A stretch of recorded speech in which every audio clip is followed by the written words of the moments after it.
Hi guys, welcome back. We're here to continue The Lost Bookshop, which is our third best-selling book.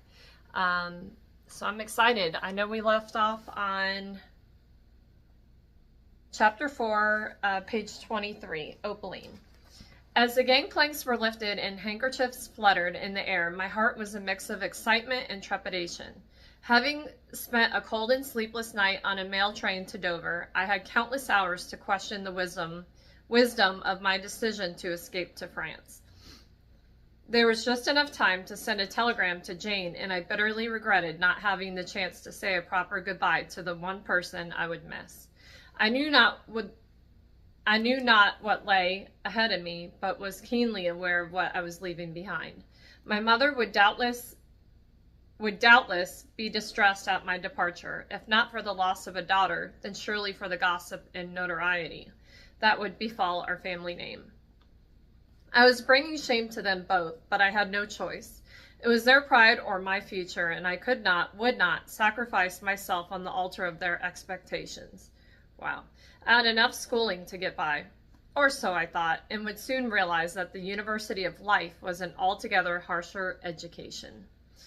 As I stood on the deck, I put my case by my feet and looked out at the horizon. Many of my fellow passengers had already installed themselves on reclining chairs to avert seasickness, but not I. I held on to the privilege and began imagining all of the adventures that lay ahead, without a practical thought as to how I would survive alone in a foreign country. A blur of activity caught the corner of my eye, and before I knew it, someone was making off with my case.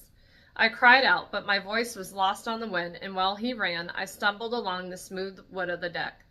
Quick as lightning, another man brushed past me and chased down the gangway and apprehended the thief, a young boy of 12 if he was a day. He brought him back by the scruff of the neck, the case in his other hand, and in a heavily accented voice asked me what I would like to be done. I mumbled embarrassingly. The whole event had left me in shock. I shall report him to the ship's captain, if mademoiselle so desires, he said with a touch of dramatic license. I was immediately conscious of his height. He was well over 6 feet tall, and his dark features were very striking. Black hair, dark eyes, and brown skin. He was unspeakably attractive. Mademoiselle, he repeated, with a slight smile sparkling in his eyes. Yes, of course. I turned to see the boy, whose features had suddenly taken on those of a persecuted lamb. And what shall happen to him? I inquired, taking my case back. He will be removed from the ship and taken straight to the prison, I assume, the man said rather dispassionately. Oh, it is entirely your decision, mademoiselle. Well, I have my possessions back now, so I suppose there's no harm done. And you won't do anything like this again, will you? I asked, looking at the youngster, who I now noticed was not wearing any shoes, and his clothes seemed 2 sizes too small for him. He shook his head vehemently and, like a wild creature, disappeared into the crowd as soon as the man loosened his grip. Mademoiselle is too generous, he said, watching the boy escape. Allow me to present myself. My name is Armand Hassan, he said, bowing slightly. His name sounded so erotic and intriguing, giving him an instant allure. He was dressed well, but with an air of casual elegance, as though he couldn't help but look well, no matter what he wore. Yet there was something dangerous or secretive in his eyes that stirred a feeling of mistrust in me. Miss Carlyle, I replied, offering my hand and realizing too late that I had already given a complete stranger my real name. I had to sharpen my wits, and fast. Enchantée, Mademoiselle Carlyle, and may I say, what a beautiful name you possess. I hope I will have occasion to speak it, and often. He brought my gloved hands to his lips, and I swore I could feel the warmth of his breath through the fabric. I quickly averted my eyes and hoped that my cheeks had not flushed. I had hardly left England's shores, and already I was succumbing to the charms of a foreign accent like some ingenue. I had to get a hold of myself. Yes, well, thank you very much, Mr. Hassan, but I must get on, I said, realizing too late that I was on board a ship and had no pressing engagements to speak of. His eyes twinkled, imagining the warnings I had received about entering into conversations with strange men. If I may, mademoiselle, some parting words of advice. A charming young woman like yourself must be more careful in future. Traveling alone on the continent, the fairer sex will always be at risk for unscrupulous types. That was when I regained my composure, shrugged back my shoulders, and raised my chin. Mr. Hassan, while you are obviously very well accomplished in the fluency of the English language, you are sorely lacking in your knowledge of English women. We are quite capable of looking after ourselves, thank you very much. With that, I swung my coat and walked purposefully into the headwind, almost losing my hat, but trapping it with my hand at the last minute. The arrogance, I mumbled to myself, determined not to let myself be lured in, no matter the circumstance. The Hotel Petit Lafayette appeared quite smart on the facade, whatever you want to say. But as with books, one can never judge by appearance alone. I was led to a stairwell that swirled around an inner courtyard, giving every room a balcony of sorts, which overlooked the dull gray innards of the building. My spirits were lowered still further when the man opened the door to my chambre. I never had occasion to enter a convent, but I imagined it to be the equivalent of what stood before me, a narrow room with a narrow, uncomfortable-looking bed and no window. No, no, I said, shaking my head. Non? He repeated, unmoved. No, I'm afraid this is quite out of the question. As no response was forthcoming, I elaborated on my theme. Your room, I said, raising my voice and speaking slower, for how else should he come to understand my flight, is something akin to a monastic cell. I would like... Okay, you'll have to read that in French. 10 minutes later, and at double the cost, I found myself in a modest-sized room with a slightly bigger bed. Clearly, my bargaining skills would need refining, but once I opened the long window and saw my view, I put all my grumblings aside. There, the rooftops of Paris spread out before me, golden in the evening light. I was quite simply terrified of what I'd done.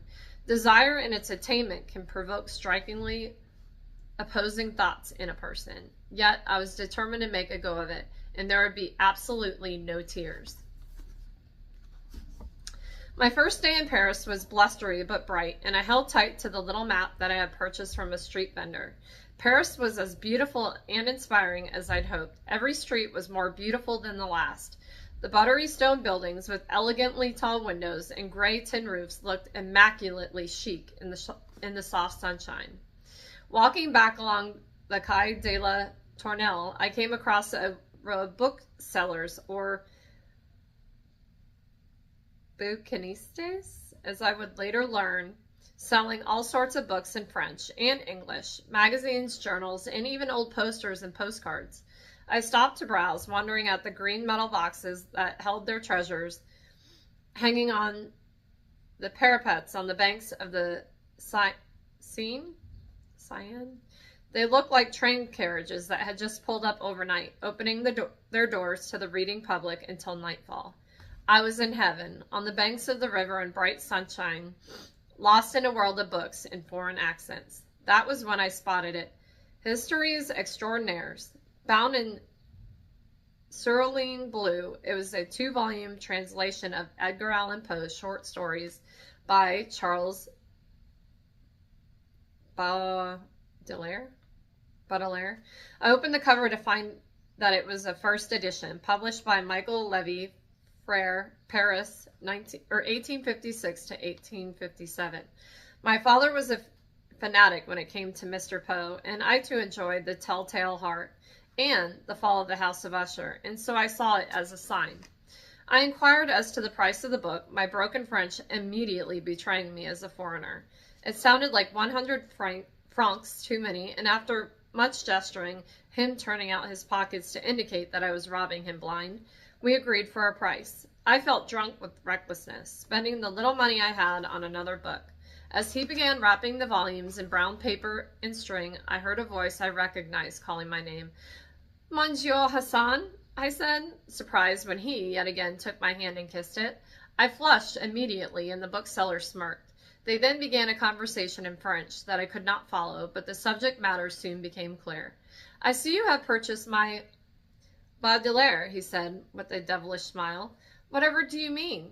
I told my friend here to keep the translation for me, but I see he has sold it to you for a much higher price.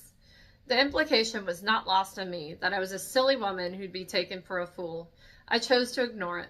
Well then, it is not your Baudelaire, but mine, I said, taking the package and heading back towards my hotel.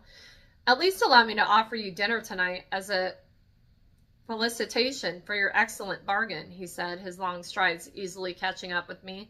No, thank you. I cannot accept such an unsuitable invitation. We are strangers. Ugh, he said, mockingly, taking a dagger to the heart. But we are not strangers, and it would seem that you are alone in Paris. I'm not alone, I said defensively. I'm staying with my aunt. Ah, I see, he said, nodding and almost admitting defeat. Alors, if you change your mind, Mademoiselle Opaline, he added, handing me his card, I will not forget this slight easily, but, fortunately for you, I have a forgiving nature. With the tip of his hat, he disappeared down a side street, and I was left standing there feeling furious. He was an infuriating, pompous, arrogant man, and I loathed him. And yet I put his card in my pocket rather than throwing it in the cyan scene. I have no idea. That evening, I wrote one of the postcards I had bought at the bookstall to my Jane. I knew I could trust her to keep my whereabouts a secret. The thing about Jane was, you could hear her laugh before you ever saw her. She adored the outdoors, which Mother declared unladylike. I missed her terribly, but writing to her closed the distance between us, if only for a short while. I tried to keep my tone cheery as I filled the postcard with statements that ended in exclamation marks. Paris is glorious. Not very original, but still. I fancied that perhaps one day she might come and visit if I were to remain. When I looked at the money I had left, I wasn't so sure I had to find a position doing something. I resolved to visit the library the next day and see what I could find out there. As I undressed for bed, I pulled the card that Monsieur Hassan had given me from my pocket.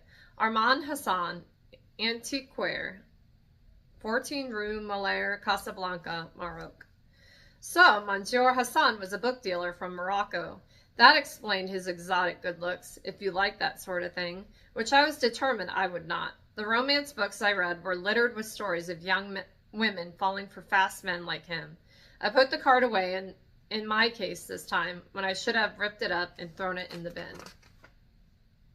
Chapter 5, page 31, Martha.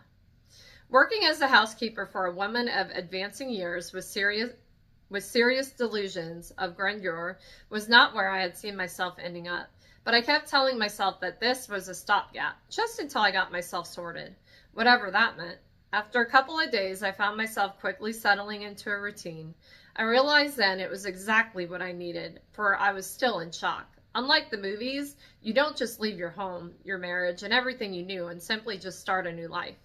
There is a bit in between where you're just breathing, like a drowning man who clings to a rock. You know you're alive, you can move, even speak, but something is missing. So I performed my task. I woke in the morning and prepared breakfast for Madame Bowden, a boiled egg and English muffins with thick-cut marmalade. After I cleared up, I made her bed and tidied her room while she dressed. Then I lit the fire downstairs. The house was old and chilly. She had refused central heating and said the pipes would destroy the aesthetic. She had fiercely strong opinions about everything, which honestly baffled me, mainly because I couldn't remember ever having an opinion on anything. My father had the only opinions that mattered in our house. My mother never spoke at all. Nowadays, people would call her nonverbal. But when I was a child, the people in my village called her other names. Madame Bowden, on the other hand, read the papers aloud, contradicting every opinion piece and making speeches about what she would do if she was in charge.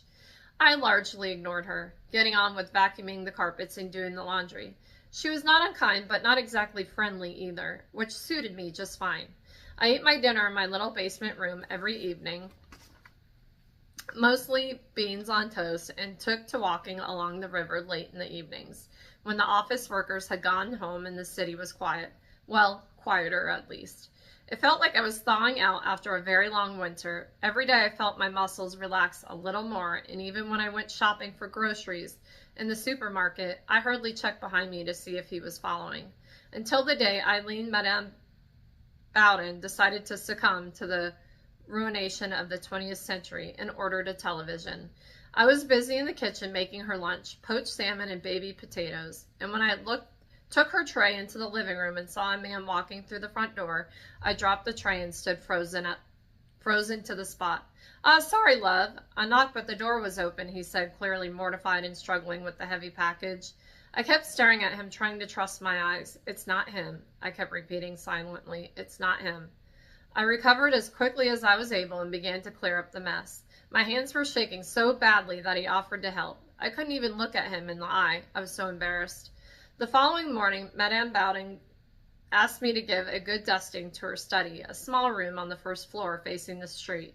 It had gorgeous flowery wallpaper and a writing desk beside the window. The other walls were fully shelved and, just like a library, were filled with books. It's time for a good spring clean in here, she announced, and directed me to take down each and every book and with a damp cloth wipe the dust off every single one.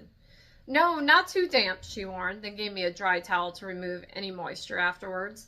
While the task seemed overwhelming at first, I soon developed a method to make things easier. I took one shelf at a time and brought all the books to the floor, placing them on an old sheet. I put a cushion under my knees and carefully wiped each and every book. Some of them were very old and threatened to come apart in my hands. Others were in foreign languages I couldn't understand. Madame Bowden must have been highly educated, I thought, envying her. Books and I never really got along. No, that wasn't right. Books made me nervous. Always had done. For as long as I could remember, I'd had this kind of reaction to them. Almost like they were a threat to me. I preferred to read people. People were easier than books. My mother taught me how to read a person's story without them ever having to utter a word. Like Madame Bowden, I knew she was afraid of getting senile, and that was why she was so angry with the world. I knew that my mother was carrying some emotional pain and she didn't have words for. And I knew that the Englishman outside my window was in love with a woman called Isabel. For the longest time, I assumed everyone could do this, but it was only when my friends became angry with me for finding out their secrets that I saw it was a gift belonging to me alone, or a curse. The real curse was how I couldn't read my husband after I fell in love with him. They say love is blind, and for me, it was truer than for most. So I never saw the violence coming. Come to think of it, neither did he, or I would have sensed it. What made him change? Was it me? Something I had done wrong? His favorite taunt was to yell at me. You think you're special, don't you? And he was right. I did. Not in a vain way, but in the kind of way where you think you're meant to be something greater in this life. That your path will somehow lead to something better because you're really good at something or you have a destiny. Well, he didn't like that. Nobody liked it, in fact, and so I learned to hide these thoughts. I hid them so well that I'd forgotten where I'd put them, because now I didn't think I deserved any better than this. A battered face, a broken marriage, and a job cleaning someone else's beautiful home. I knew I didn't deserve better, but somewhere inside I still hoped. That's what was making me miserable, the hoping. I realized then that I would have to give up one or the other, happiness or hope. Chapter 6, Henry, page 35. The thing is, 11 Penny Lane is, well, it's here, Mr. Doone said, pointing to the patch of waste ground that stood between number 10 and number 12. Or rather, it's not here. Here's where it isn't, he said, disguising a snagger with a hearty cough. An official from the planning office, he had reluctantly agreed to a site visit after weeks of my incessant phone calls. Okay, I said. He seemed to be waiting for me to say something else. But you've seen the maps I sent you, the ones showing the shop to be right here? Yes, I've seen the maps, Mr. Field, but as I explained on the phone, there are no official records for any building registered on this site. Apart from this, he said, pointing to the house next door. But this is number 12. Exactly, there is no number 11. But just because it's a house now doesn't mean it wasn't previously used as a shop. The ground floor, I mean. I was warming to this idea. I hadn't a clue about historic buildings, but people used to conduct commerce from their homes, surely. Even so, it doesn't alter the fact that there is no number 11, Mr. Doone said, losing interest. Have you tried speaking to the residents? I'm sorry? An articulated lorry was slowly making its way down the street, meaning we had to shout to be heard. They might know something about the area's past, he roared. What a past What, a past of disappearing buildings, I said.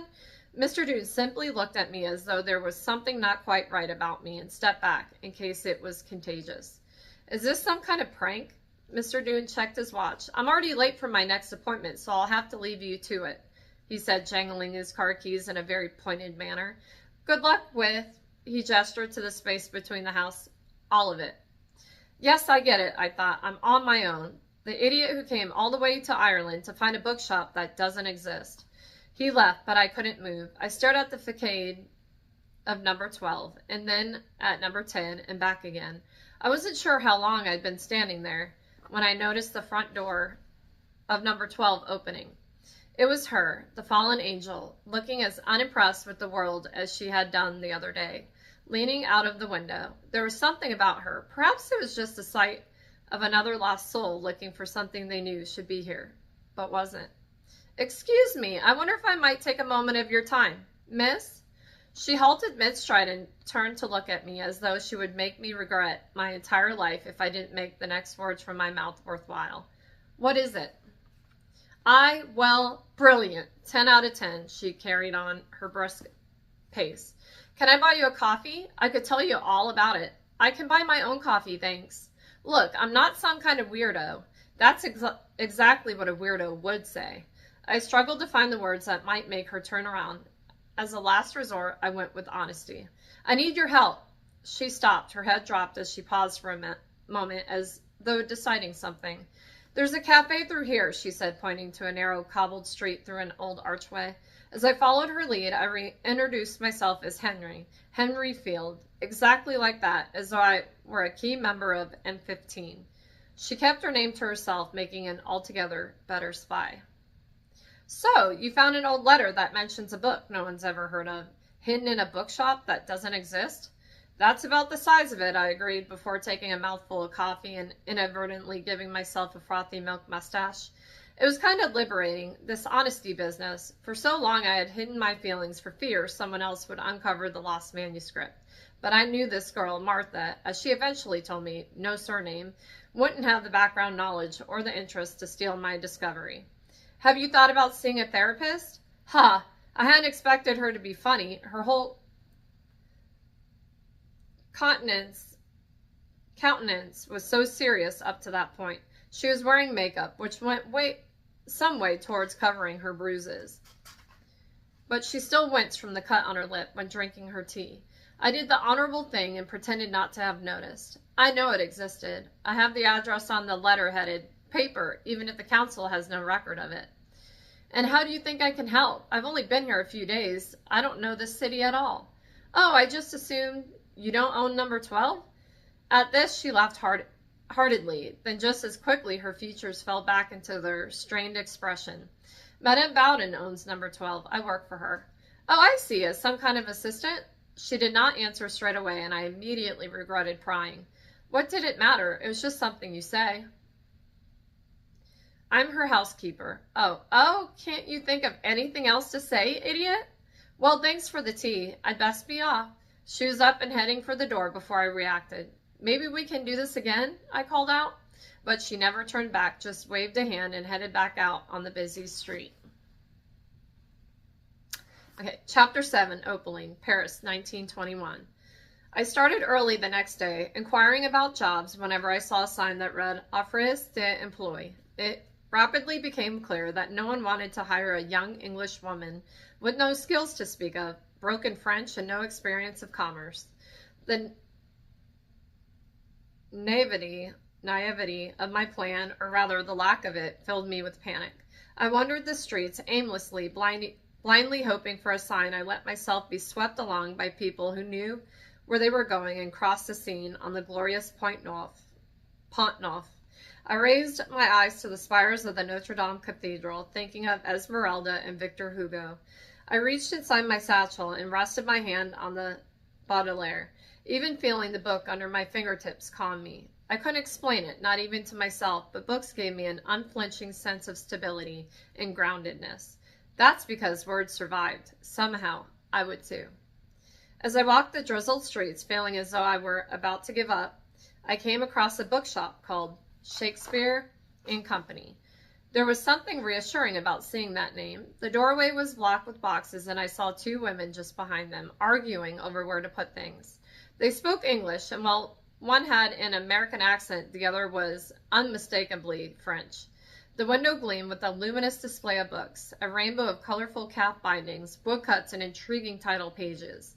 The familiar feeling of excitement and curiosity I always had looking in the window of a bookshop pricked my skin. Don't buy anything, I warned myself as I craned my neck to look inside. Give me a hand, will you? Said the shorter of the two.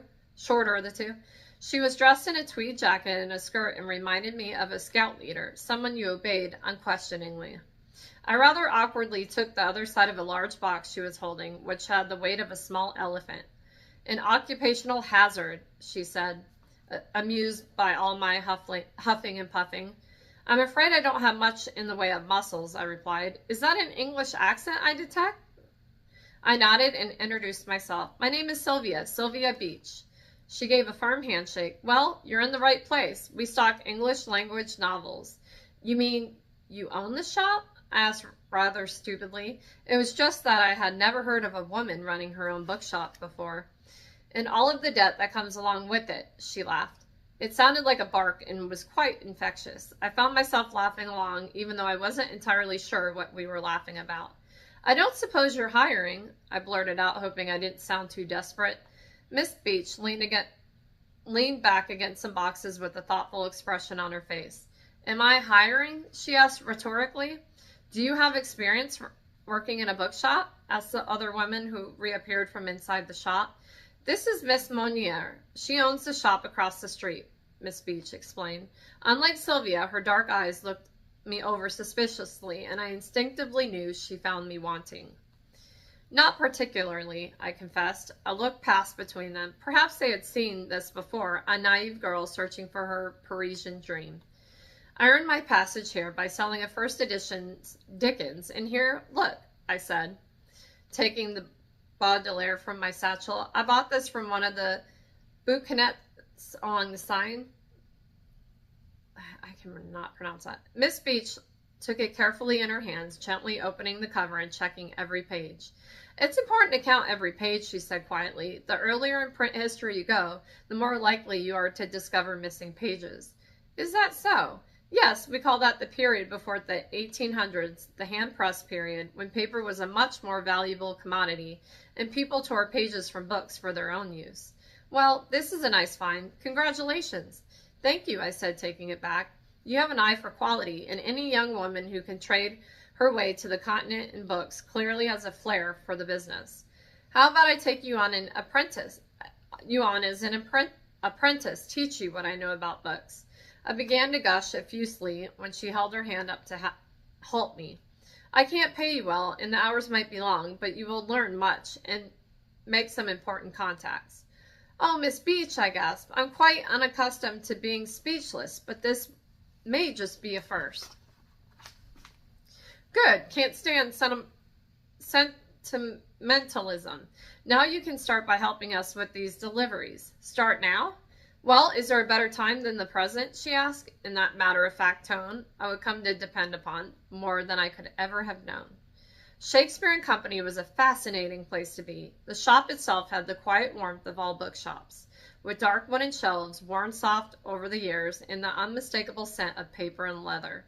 But Sylvia, who was merely a few years older than me, was something of a mother hen to a bohemian family of artists and writers, offering them a refuge, a lending library, a literary social club, a post office, and, she hoped, a publishing house. She had befriended an Irish writer by the name of Joyce, and was so passionate about his writing that she intended to publish his debut novel, Ulysses.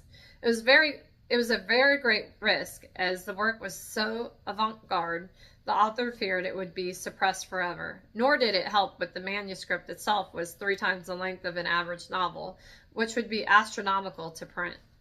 On my very first day, I must have behaved like a child given the keys to a toy shop. I found my attention being pulled hither and thither by books of every age, every subject, and binding.